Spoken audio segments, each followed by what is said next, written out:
Pagkakaalam ko, he was now in the custody of the Digo City Police Office. Pero may plano kayo na pulan siya? Of course, he was very important. He is really part of this investigation. Kasi hindi ka ako mag-conclude pero my opinion is that he is part and parcel of this criminal design. Kasama siya. Bakit sir? Sabi ko nga, when we conducted the reenactment, yung shooter is, the vehicle is slowly moving.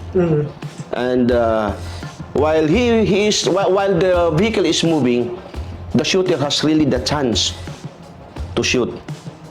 Wherein kung wala lang yung matanda, yung parang distraction doon, makikita ni Kapitan Bukol. Okay. Kasi very clear dito sa left side niya, may clear shot talaga.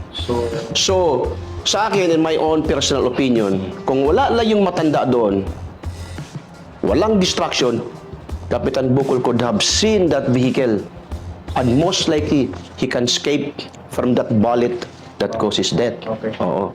Mailagan pa siguro niya. Kasi kung, siyempre itong lalaki, yung matanda, naging distraction.